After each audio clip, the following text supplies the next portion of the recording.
Well, hi folks, and welcome to the next episode of Naturally Adventurous. I'm Ken Behrens. As always, I'm joined by Charlie Hess. And we're doing something a bit different this week. We're having our first ever guest, which is Keith Barnes. Welcome to the podcast, Keith. Welcome. Thanks for having me, guys, and very, very honored to be first guest on the show. Well, you should be. As soon as Charlie and I started this podcast, I started telling some of these tales about some of our adventures and our close calls, particularly the episode we did about Africa. I thought of Keith frequently. So Keith is a South African. He grew up in South Africa, and so while Charlie was doing I don't know what in the UK, and I was trying to kill myself on mountains in America, Keith was sort of wrangling with all the African megafauna and managing to stay alive. So he has some fantastic stories. Keith's also the owner of Tropical Birding Tours, and so we'll maybe chat a little bit about the tour business and COVID a bit later. But first of all, I would love to hear a couple of Keith's great stories. In particular, Keith has a great story about a hippo and a leopard. Well, two different stories, and these are such good stories that I often tell them myself to other people. Generally you don't want to tell other people's stories, but these are such good stories. I've told these stories so many times. I think they've probably changed a little bit now. So I'll be quite happy to hear the original after quite a while. It's funny you say that, Charlie, because Ian, our business partner, always accuses me of making the stories bigger and better every time I tell them. And so I don't know how that's even possible, because they were so amazing to start off with, But I was also thinking carefully about this, because this is going on record now on the podcast, and so I better get it right. So I think this will be the final version. This will be the version. This will be reality. It's going down in stone. Here we go. It's the real deal, the whole trip. So I'd just like to quickly start with a caveat or rider that the very first story, I was very young and very dumb. So don't do this at home, folks. It's not a smart thing to be doing. But he's a lot smarter now than he used to be as well. I ain't like that no more. So the first one was actually when I was just finished school, and my good friend and myself, Mark Lorenz, we were off with my parents on a bit of a family vacation, and we were camping, doing this kind of fairly interesting large tent camping routine where we would go from place to place, and we had family friends in Botswana, and so we went up to Francistown and then up into these amazing wilderness areas, places like Nata, and then eventually up into the Okavango swamps. And we got to this place called Zakanaka, which is famous today as being the, this major zone where tons of tourists are loping around these days. But when we got there, we had it virtually to ourselves. There were sort of two other campers, and we had this place for 5 days. It was complete and utter sheer wilderness. And the only other guy who was there was this fella who was responsible for looking after the kayaks for one of the operators. And us being young men with fishing rods were very, very eager to go and catch ourselves some dinner. Fishing rods, not binoculars. This is an interesting twist. Yeah, no, I might have had bins with me, but that wasn't the objective of the exercise, to go out there birding. But we did know that. Yeah. How old were you? Like 16, 17? No, it's about 18. But still stupid. Still, yeah. still way too much testosterone and not enough sensibility. So this fella said to us, you must be very careful. There's a very dangerous hippo in these channels here. His name is Amadeus. Oh, Amadeus. Yeah, I mean, Amadeus isn't going to stop us from fishing, So we said to the guy, can we rent a canoe from you? He was like, well, I'm not really supposed to be renting these canoes out. But I said, yeah, but, nobody's, you've got tons of them and nobody's going to come. And he was like, okay, 10 pula or whatever it was, and we could get the canoe. But he had no oars. They were locked up. And so our solution to this was to pull out the sign which said something like keep off the grass or whatever. I don't actually remember what the sign said, but it was beware of hippos, maybe. Yeah, very beware of the hippos. There was a board that was upside down that we could use to paddle this thing out. And anyway, so we go out into this channel and we fish in, and everything's cool after about 20 minutes. And then Brendan, who was one of the friends of the family, casts over my head. And it goes about, I don't know, maybe 20 meters. Plops in the water. And about 2 meters behind where his bait's just gone in, or his sinker's just gone into the water, the slow grey shape of a hippo's head surfaces. And it's all pretty calm, you know. We're there, he's there, everything's cool. He's just watching us, no big deal, everything's fine. Slowly the hippo begins to open its mouth. But you know, he's yawning, I guess. You know. Oh. It's a big yawn, yeah. And when its mouth is at the maximum width, it begins this head shaking. And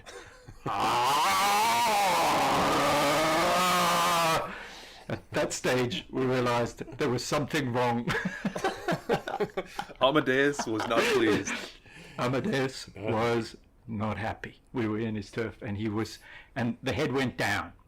And all of a sudden, I don't know if you guys ever saw a movie called The Rescuers when you were kids. No. It's about these mice. But No. there was Evenrude was the dragonfly who was basically the engine. And suddenly my arms started flailing like Evenrude's wings. I remember because we didn't have any paddles, but I remember hitting the water like Michael Phelps doing butterfly. You know, it was just like... And next thing we knew, there was just this almighty thump. And the hippos hit us. We were in the water. At this stage, we had fortunately just gotten to the reed beds. And I was in front, I remember that. And Mark was behind me, and Bernard was at the back. And I just remember these reeds, and I just remember reaching for these reeds and just pulling and pulling and pulling and pulling and pulling and pulling and pulling and pulling and pulling and pulling. And the next thing I remember was someone was laughing.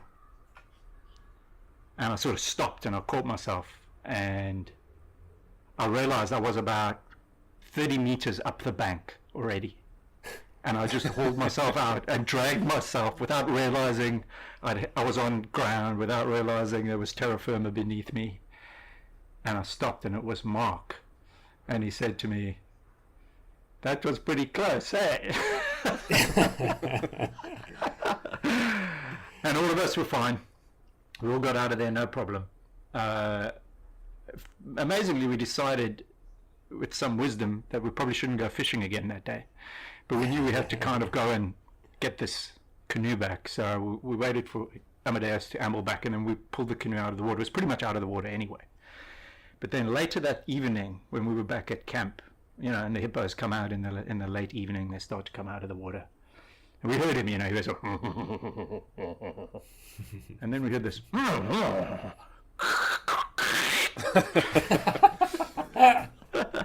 was like, I wonder what that was. And the next day we said to the canoe fella, "Listen, your canoe's at the water." He says, "Yes, and it is very broken." and so Amadeus had emerged from this water to basically snap the canoe in half later. So anyway, very, very pleased it wasn't one of us that was in harm. So yeah, Easily could have been. Yeah. No, it was Now- definitely a fascinating story. You know, hippos. You often get sort of Americans or wherever coming on an African tour, and they don't usually feel the threat of the hippos as much as the other animals. They're like always, you know, it's the lions, and you know, with the lions, you know, they'll drag us through the open window, or the lion's going to attack us, or you know. But then it's, you know, the hippos are what's real. I often tell people that hippos are the second most dangerous animal in Africa, and people always say, "Oh, what's the first?" And you say they're mosquito. But yeah,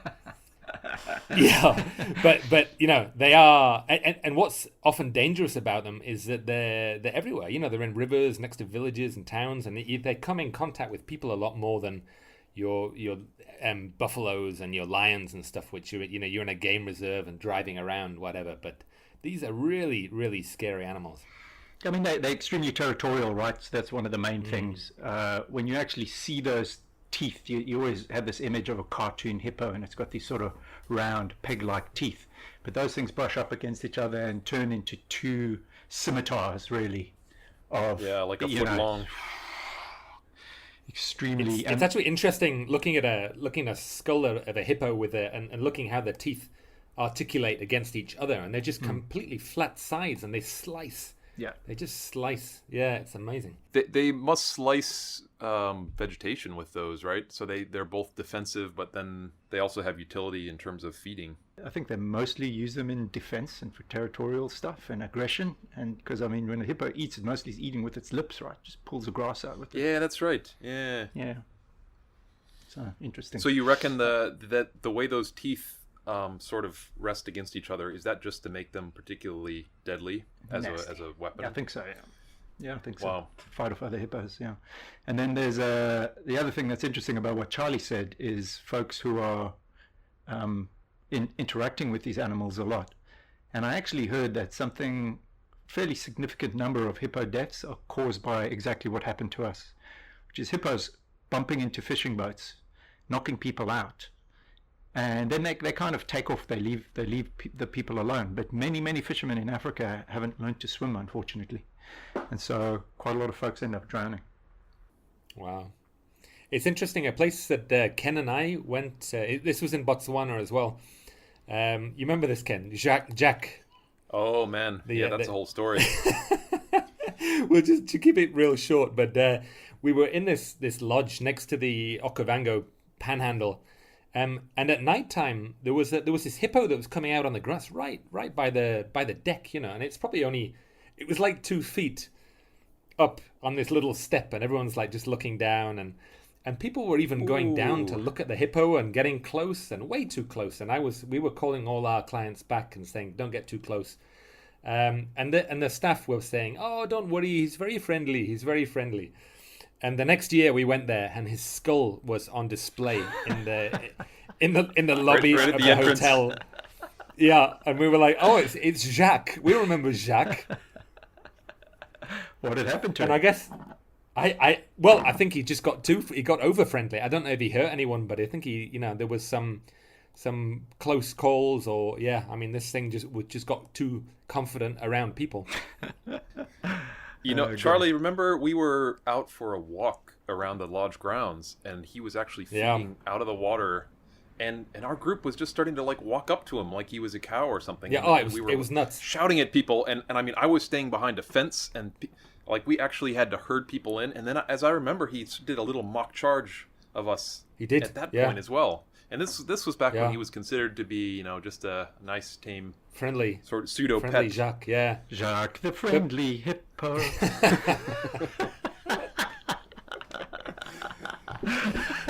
I just remember sitting on that, sitting there having dinner with this hippo, probably 10 feet away, and we're up on a deck, and the deck is probably about a foot off the ground.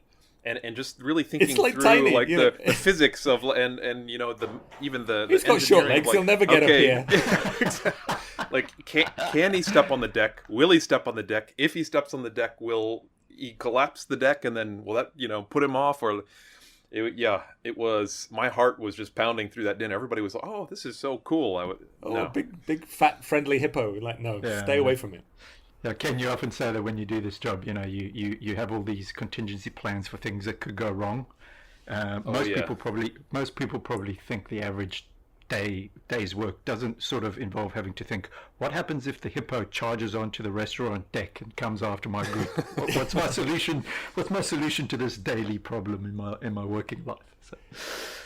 Exactly. I remember you saying, Keith, once that if anybody's going to get hurt by a wild animal in Africa, it's going to be a hippo or a croc. Yeah. And you do, and they're often things that people are not really thinking about. It's always, it's always lions or leopards or something that's some kind of big predator. But these are the really dangerous animals that you have to be. Yeah, you have to be very careful with. I'm curious to ask you, did this experience give you any kind of sense of your own mortality or the reality of like the risks in the world, or do you think it was just you brushed over it and you were off to do the next stupid thing as an 18-year-old? No, I think it was kind of profound, Ken, because I think you guys have described this on the podcast before, where you know, Africa is just that place where your mortality is in question every day you're in the bush. There are many animals out there that if you behave inappropriately or do the wrong thing, they can take you out, you know. And it's not like it's not like a crime situation where you feel dangerous and your life is threatened, but you realize your position in the world. You weren't always top dog. Human beings don't always belong at the top of a food chain. We're just another part of a system that on any given day could work out for you, or it might not, depending on how you behave and the things that you do. And yeah, I think I've certainly grown to be a lot more respectful around animals that weigh several tons more than I do.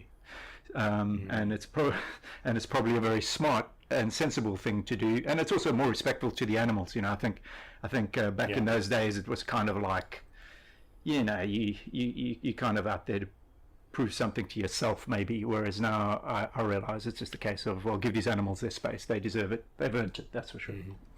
So yeah. One of the things that consistently still amazes me about Africa is just how laissez-faire people are about some of these big animals, just because they're always a part of life. I mean, you see these like beautiful picnic areas in parks in South Africa where there's a lawn running right down to the edge of the hippo and croc infested river or pond, and there might be a little sign saying, you know, danger hippos and crocs, but kids are running around, and this is just accepted as a normal risk of life. It's so different than places that don't have those big animals anymore. Yeah, and then the people are also kind of connected to the environments in that way, right? You realize that African people just have a sense of place and knowing that they're part of an ecosystem so much more than people in the East do. I always am amazed by Asians and how completely disconnected they are from wilderness areas sometimes. Yep. Yeah. Yep. Even Americans often have some connection, but certainly it's not this kind of mortal connection in which you realize that nature can very easily kill you. So the second story that we'll ask Keith to tell is another one I often retell. It's such a great story, and it's really in the same vein in terms of like people and wildlife coming together. This was in Kruger, I believe. I'll let you tell it. Alrighty. So the second one was when I'd been guiding for just a few years, maybe 2 or 3 years, maybe early 2000s, back 2002, 2003. I had a very small custom group, just a couple of people, and we were doing a Eastern South Africa trip which took us down into Kruger. And the way Kruger works, for folks who don't know, is unlike many of the national parks in Africa, most of the camps are fairly large, almost small town-like communities, and they are gated with animal-proof fencing.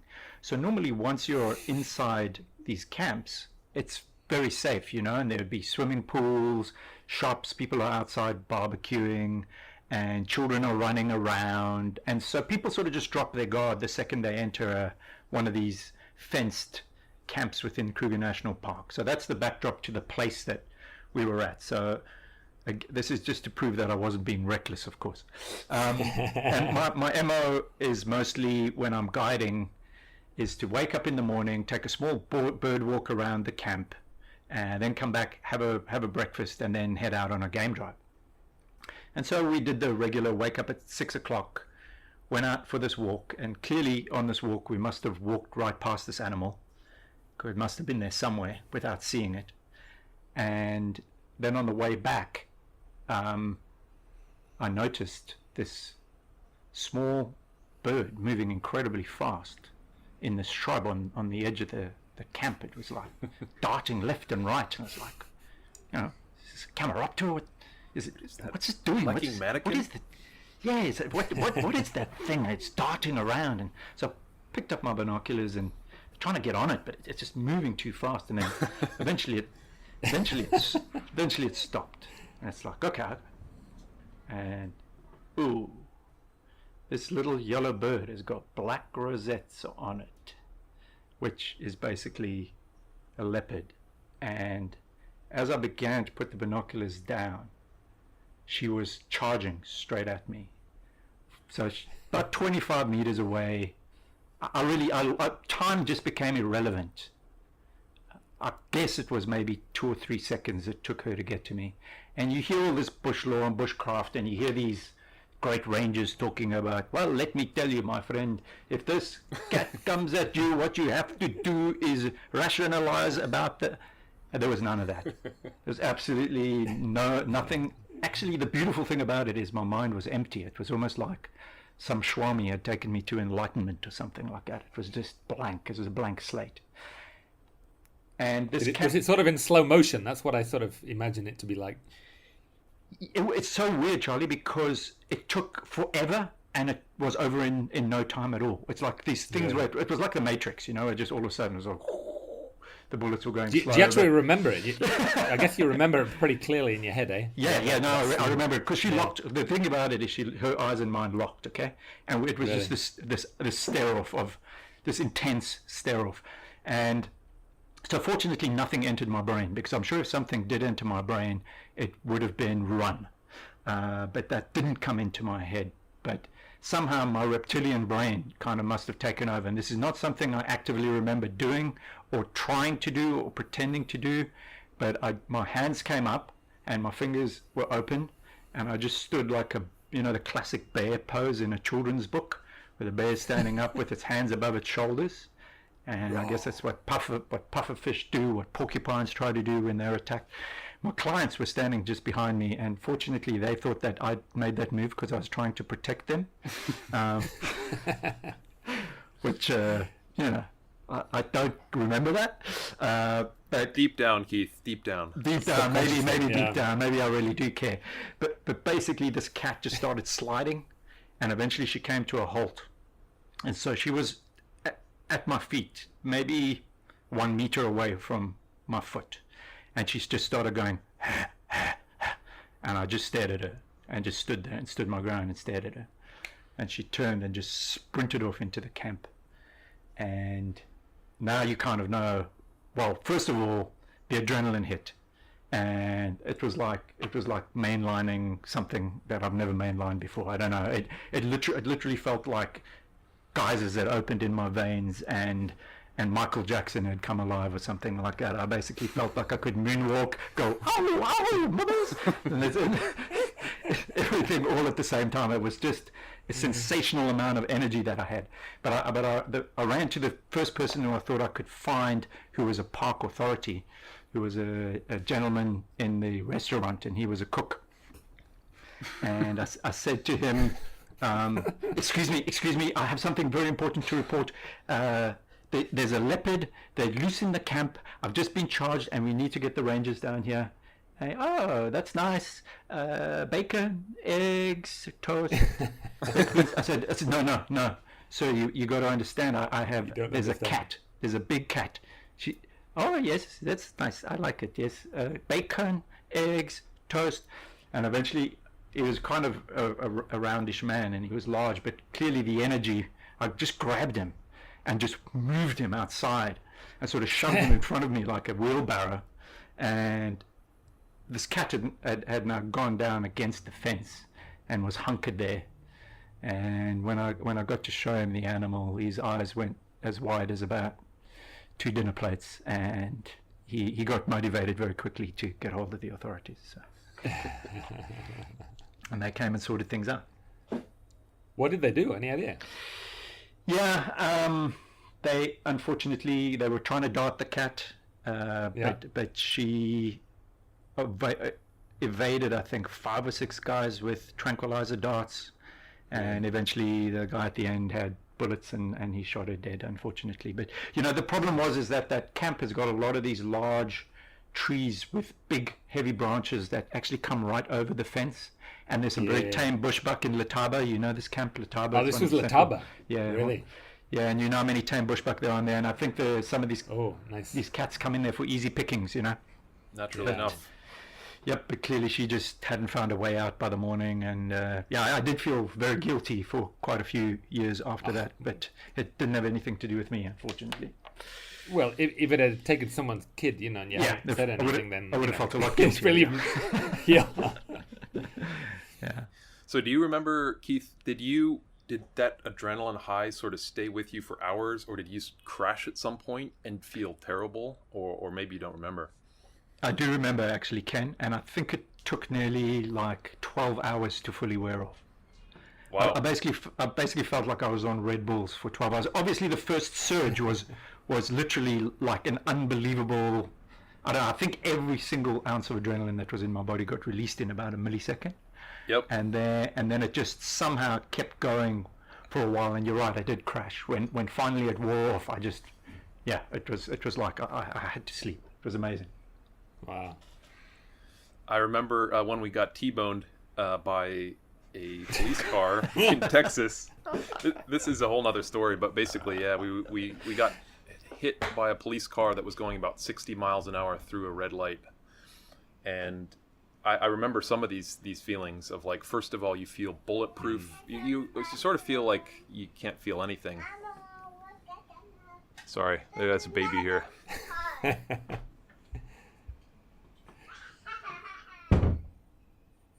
He's trying to make another appearance. He crashed the last. Maybe next he week. crashed the last episode. That's doing hi, folks.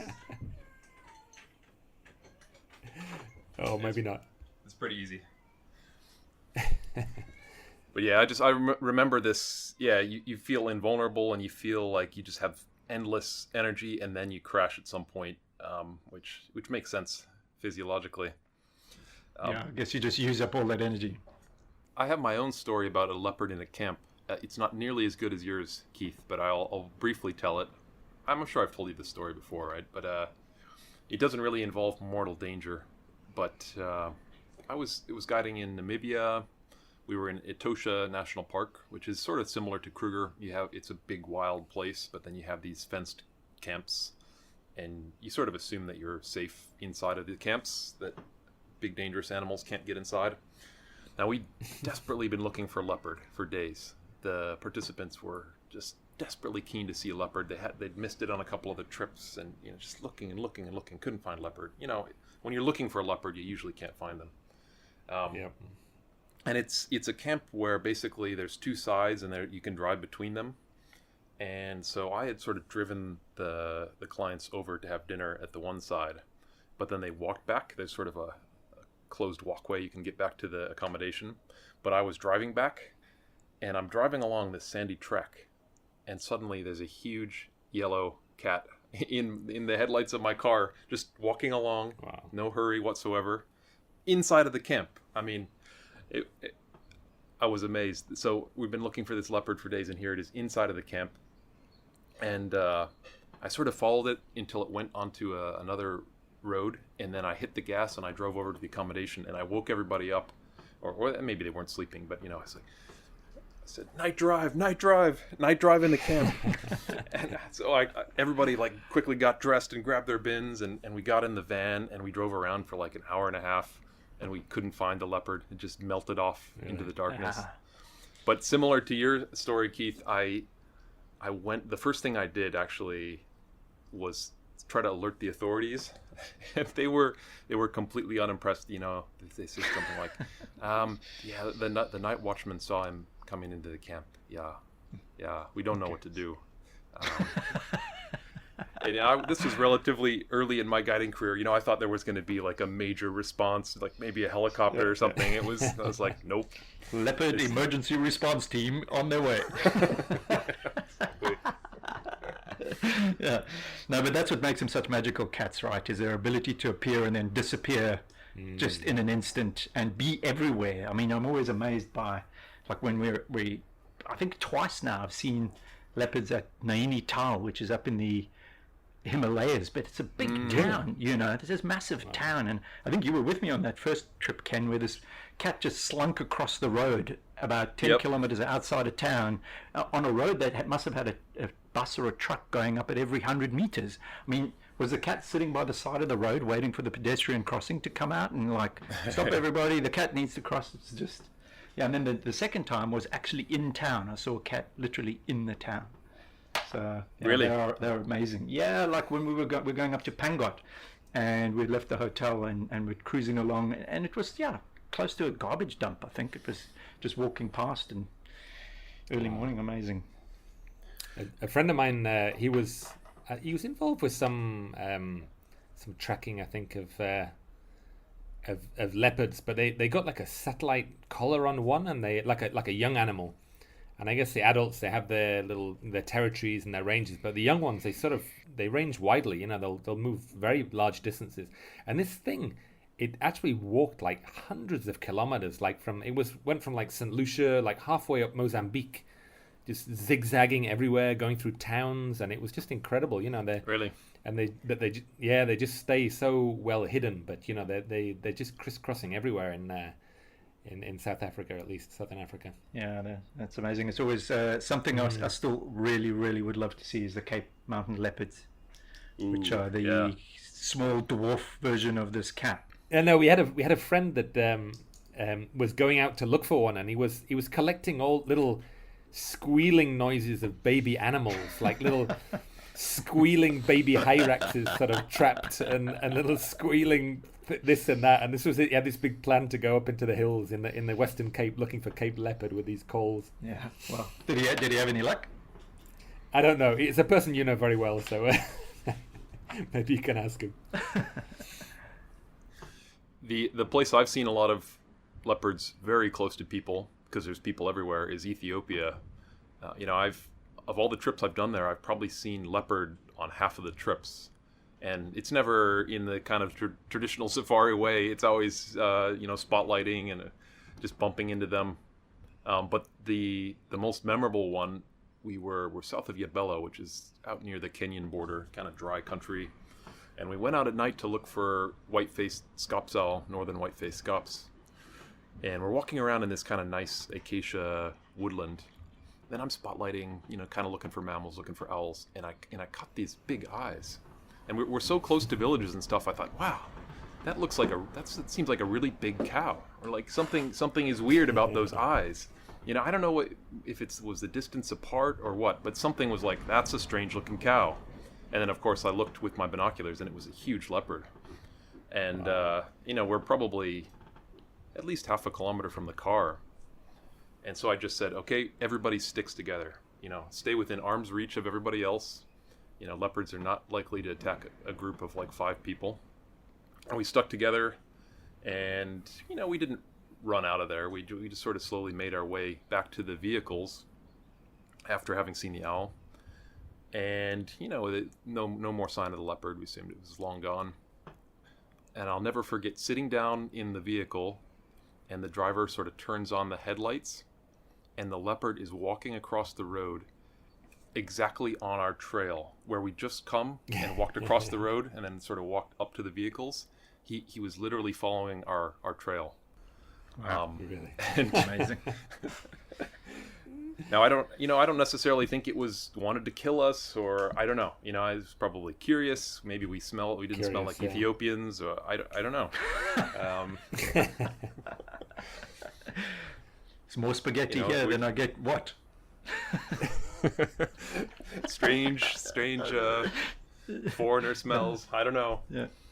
Well, Keith, before we go, we'd like to pick your brain about some of this COVID stuff. I'm very curious to get your take. We've been in touch a bit, and you have an interesting perspective on the pandemic. It's tricky. It's all of our livelihood, but of course we also want to keep everybody safe. And so, I'm very curious your take on basically COVID and ecotourism going forwards.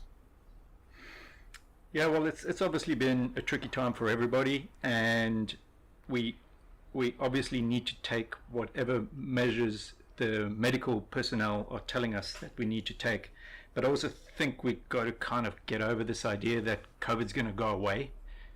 Certainly not quickly. I think maybe in March and April we had this idea that if we did the right things and we behaved well, it would peter away and would vanish. I don't think that's the case anymore. I think this thing's here to stay for 6, 8, 12, 24, who knows how many months. And so I think every activity you do now, whether it's going to the store to buy gasoline, whether it's buying food is more about managing risk and managing your exposure. I think this idea that there's zero risk anymore, it just doesn't really exist. And so we have thought about a bunch of things we can do to start up bird tours again, because there are a lot of people out there who want to go do the trips. We're not interested in anybody who's feeling nervous, including us. Including us. But there's also quite a lot of customers out there who are keen to get going again. Now, we're not saying to people who are nervous or worried about things or who are in any risk groups, come on the tours. We're actively discouraging that. And so on the website, we actually already say, guys, if you fit into any of these risk categories, please don't come on the trips. But if you do want to come on a trip, these are the following things we're trying to do to manage and reduce exposure. You know, we're asking everybody to test negative in 5 to 10 days before the trip goes. We're dealing with smaller groups of 6 people. We're using much smaller boutique hotels, and we're staying in the hotels for longer stays. Most of the trips at the moment are purely domestic within the USA, because obviously there's a lot of government restrictions at the moment in terms of international travel. We try to use the same restaurants over and over again, so that at least you're exposed to the same people cooking the food rather than multiple different restaurants and multiple different servers. Lunches, we're doing takeouts and picnic type stuff and eating outdoors. Within our group, the 6 people who get together, we treat them as a bubble. We're not trying to socially distance within our group. We're assuming that if people have had a negative test in the last few days, that it's then okay to exist in a bubble, because that's crazy to try and socially distance from people you're spending 10 days with. It's impossible.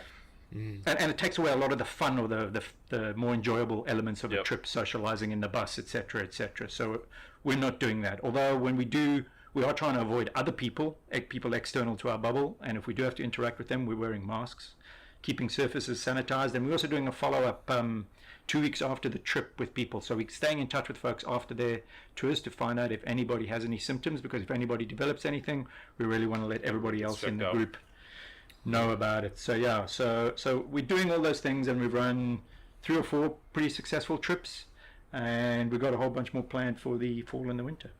And these are mainly in the US. Yeah, Ecuador and Costa Rica are opening up too, Charlie. So that's kind of exciting. Yep. Mm-hmm. And it seems like a lot of other countries are talking about it, but I guess we also then have to work out what their quarantine regulations are going to be and how they're going to deal with stuff like that. Like, is it still fun and easy to travel there, or are they making it very difficult? And so we'll have to see how that goes. I guess Tandayapa in Ecuador is a pretty ideal place to go. Yeah, during COVID, you know, because you can be just based there and you don't have to move around as much. Oh, I don't know if you know, but we're already running sort of retreats for people from the city. So Ecuadorians are heading out to Tandayapa for sort of 2-day stays where they can come, they can rent the lodge for their entire families if they want, or else there's we keep it to like 6 people and people are occupying different wings. And so far it's working really, really well. The other interesting thing is that the Adventure Travel and Trade Association, and together with the Cleveland Clinic, have developed a series of measures for activity travel guidelines for groups wanting to view wildlife. And so we have signed up for that, and we are using those CDC approved measures on all the trips. So we've signed their pledge and we're adhering to that. And so that is medically mandated stuff coming directly from the Cleveland Clinic that we are doing to keep the trips as safe as possible. I find this virus weirdly analogous to some like big mammals in a way. Like these big mammals used to be everywhere, and they could kill you anytime, and they're gone from most places. And as humans, we're not used to dealing with these kind of highly infectious and dangerous diseases anymore, because we've eliminated so many of them. We've made the world so safe. But you start reading history, this was something that people dealt with all the time, which doesn't mean that we don't want to get rid of this thing. It's a little bit different in that, like, I do want lions around. I'd be very happy for COVID to disappear forever, but just this feeling of danger is something that almost all of our ancestors live with. Fear of disease that we're kind of being reintroduced to. Yeah, no, we definitely live in a bubble where we don't really have much to fear, except maybe ourselves, and things that we hear about, like diseases that are self-inflicted, frequently. So it's kind of interesting. There's also a certain irony. So, I live in Madagascar and I live in this small town, 100,000 people, but basically people spend almost all of their time outside. It's sunny, it's windy. Even the houses that people have are not like very well sealed. Like weather sealing is something no one's heard of in terms of like windows or doors or anything. Most people ride taxis around that are just open, like little Bajaj taxis. And all of this seems to have resulted in a very, very low rate of transmission of the virus. Wow. And so there's this weird, the fact that we have sort of so effectively sealed things up in the first world is great from certain respects. But then there's this weird, collateral risk in that. And then the people living here in relative poverty are actually shielded from this disease by the way that they're living. You and I both live in sort of East Asia, Southeast Asia, and I think we've also done pretty well. And one of the reasons is just the kind of neurotic cleanliness of the societies. Everybody is very, very used to wearing masks already. It's a part of society already, and washing your hands the whole time and all those things. So I think there hasn't been a difficulty in getting people to wear masks here. I never stopped wearing a mask because I was wearing one for pollution before the COVID hit. So you just kept it on. But and I think also Asians they tend to be a little bit more obedient. So there's rules, and not everybody's going around and breaking them and saying I don't want to do that. They set down rules, and people tend to follow those rules. So we've done pretty well here. I think they're very socially responsible, right? They tend to view that as their civic duty to make sure that they behave in a way that's both safe and acceptable to their societies. Sort of part of the culture almost. Yeah. I was also reading about South Africa, and there's a big epidemiologist there who's kind of shaking his head and still absolutely uncertain as to why the rates of transmission and also the people just aren't falling as ill in South Africa as they are elsewhere, and nothing throughout really Africa seems to be able to explain I think in Africa in general, exactly why. So. Yeah, it's certainly something that is interesting to ponder. I think this outdoor lifestyle that Ken was talking about is quite, you've got a little house, but you only sleep in there, and the rest of the time you're sort of walking around outside. So right, and it's not sealed, and there's wind coming through it all the time, and there's a lot of sunlight. So Keith, as an owner of a bird tour company, you're understandably trying to get tourism started again, which is certainly something Charlie and I are keen to happen as well.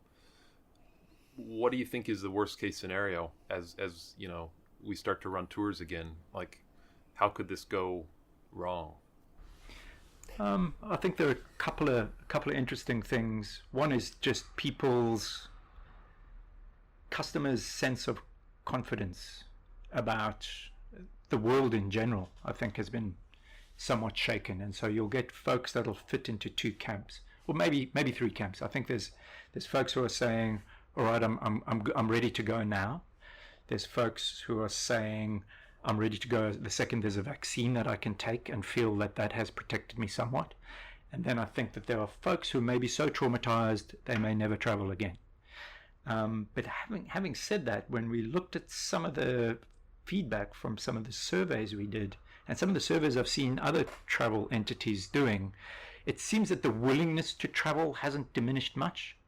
People just need to feel like there's some element of control in their own lives, and I think that may relate to both the disease being somewhat under control in terms of its from a medical perspective, but then also feeling that they're in control in terms of the way they are able to visit places and not be put in 2 weeks of quarantine or get a test and suddenly be thrown out of a country or something like that. I mean, these are obviously things that bring anxiety, right? And so as we slowly start to open up, it's going to be very interesting, because I think these initial tours to Costa Rica and Ecuador and things like that, depending on how those go, will really set the blueprint for how the rest of the world goes. The early countries to open up stand to benefit maybe somewhat by being first movers in their positions and opening up, but also they're going to then set the agenda for how everybody else does it. And if somebody overreacts and You know, we're like a rule-bound societies. If they get overexcited and start to open their borders and then close their borders and then open their borders again and then close their borders again, it's obviously going to do them quite a lot of damage. It's obviously not easy for us as a tour operator to deal with these kind of things. But also, I think flexibility is really key. So we're looking at being as flexible as possible within the bounds of what we can and can't actually control. But if a country is supposed to be running a tour and we due to go there and then they suddenly close their borders, well, we're looking at ways to make something work for the customers anyways, to give them that sense of confidence that we'll do the right thing for them. Right. I know there's one point which I thought of, which was when I travel, you know, it's quite a tiring thing. You know, you're changing time zone often. You're sort of traveling for long distances. You're exposed to a lot of people. I get back from a trip, I often feel a little bit weak and end up with a cold, or I end up getting a little bit sick at the end of my travel. So how do you think that's going to affect it? Yeah, that's an interesting question, Charlie. I think there's always this feeling, and I've had it myself. So I'm not in a denier sort of camp or anything. That when you travel, you tend to either get exposed to other things that can make you ill in your travels, and we've got the folks at the airlines saying that planes are safer than any other form of transport out there because of the HEPA filters and stuff. And so I always felt, oh gee, a plane was a bit of a petri dish. That's a famous kind of analogy. And so I actually did a little bit of homework on it myself to try and work out.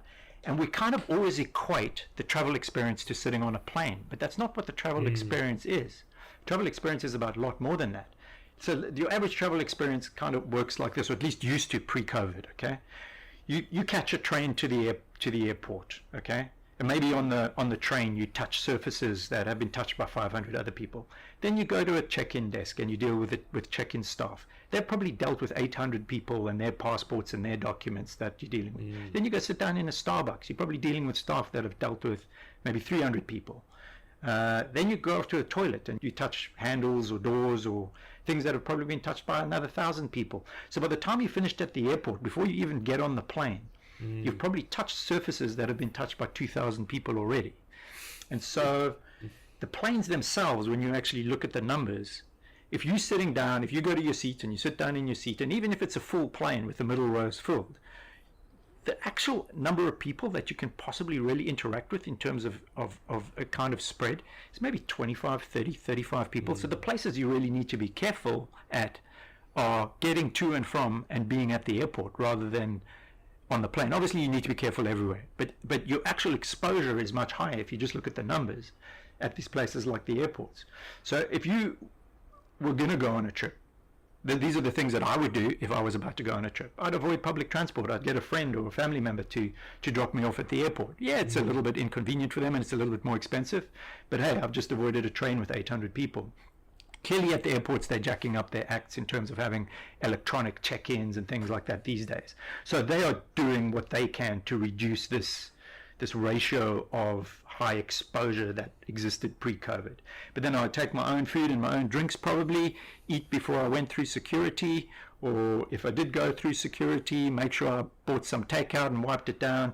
And then every time I went to a bathroom or a surface, make sure you wash your hands, and I think that just by being a little bit more aware of those sorts of things, you could probably reduce your exposure from several thousand potential surfaces touched by people to maybe as few as 50 or 100. I don't know. I mean, I don't know the numbers. But what I'm saying is I think doing things smartly, like getting in and out of airport and using public transport smartly, means that you can definitely reduce the amount of exposure you would have had to someone who pre-COVID was pretty unawares and not really caring about these things. I mean, I'd run around and touch everything when I went to an airport before. I certainly won't be doing that anymore. Yeah. Well, one thing I would add to that, Keith, is just advice for people about travel, because we obviously travel a lot, all three of us, is try to get enough sleep and rest. Yeah. Because I think when I get sick, it's very often just fatigue, even more so than just exposure to all kinds of weird bugs, which is part of it. But, if you can build a rest day in on either end, or let's say you're transiting through Paris or something, spend the night there, get a good night of sleep, that sort of thing, in the past we might have had a bit of a macho attitude about, it'll be fine, we can do this, and you got to just get through it. But it's actually becoming more important now to just stay well rested and hydrated, and like just sort of look after your body. And I think that's a really good point, actually. Yeah, I think that's probably one of the biggest reasons why I always get sick, is just because you got these big these time changes, and you're getting less sleep, and your body's getting run down. So I think that's a really good point. Yeah, I agree. Yeah, it's very much the case. You often, let's face it, these trips, when we're on them, we're not exactly taking it easy. It's a full 16 hours a day job. Yeah. Another perspective on COVID as conservationists and people who care about nature is that a lot of places are not getting any income right now, and they're also not getting any scrutiny, and there may be a lot of things being destroyed as we speak because there's no ecotourists. I live in Madagascar, and I'm quite worried about what might have been happening the last 6 months in some of these parks where nobody's been there. A few years ago, there was this little political problem in Madagascar, which really didn't amount to a lot, but it was enough to scare people away for a year. And there was one national park that's famous as a place to see cockerel sifaka, and there was a population of maybe 60 sifakas right around the headquarters and the adjacent zones, and that was down to 5 the next year, because people had said, okay, there's no income coming from tourists. The national park, the national government isn't doing anything. Well, we might as well just eat these animals. We're desperate for food. We're desperate for protein. And I'm terrified that might have happened a lot of places already. I hope not. But certainly from an environmental perspective, the sooner ecotourists can come back, the better. It's not our prime concern, but it's something to think about. I'm pretty sure you're right, though, Ken. I have a strong suspicion that many, many parks, particularly those that are surrounded by communities that are heavily reliant on ecotourism dollars, are going to have suffered some impacts, whether it's partial deforestation. You can't expect these people who were surviving on tourist dollars to just survive on nothing anymore. They've got to go and get food. And whether that's animals or whether it's chopping down a tree to sell it to somebody else or something like that, that's what they've got to do. So, yeah, I'm quite concerned about it too. There's this notion that, there's somewhat, I think it's a reasonably naive notion that nature is healing and everything's better now that people aren't moving around and traveling. I've got a sneaky suspicion that when we do get back into the field and are able to assess what's been happening the last 6 months, we're probably going to be quite shocked at what a world without people visiting high biodiversity areas with relatively reliant ecotourism communities around them, what's happened to those places. Yeah, I guess in terms of emissions, that's probably been positive. Like certain things have definitely been positive, but these like very sensitive, high biodiversity places in poor countries, those are concerning cases with no tourists. Mm-hmm. Well, any final words, Keith, or anything you'd like to add to your perspective on COVID as a tour company owner? No, I think it's been quite. Philosophically, it has really, really made me extremely grateful for the lifestyle that has been afforded me the last 20 years. I often just stop in my tracks and think about the things I've been able to do and the places and the people we've met, and it's just been absolutely phenomenal lifestyle. If it were all to go away for whatever reason, I'd get on with my life, but I'd be forever grateful that I've been able to do it, and COVID's given me that moment to pause and realize it. It's certainly put things into perspective, I think, hasn't it? I can maybe introduce people to a little turn of phrase that you introduced a while ago, which was the little bus of birding privilege that we've all been that we've all been on, and often we would be going to the most amazing places constantly, and often, even taken for granted a little bit. Yep. Some of the tours that I've sort of done so many times and got a little jaded on, if I could get back there now, I would be just absolutely delighted. In a heartbeat. So I think it's really put things in perspective for me as well. The privilege that we've been having up until now.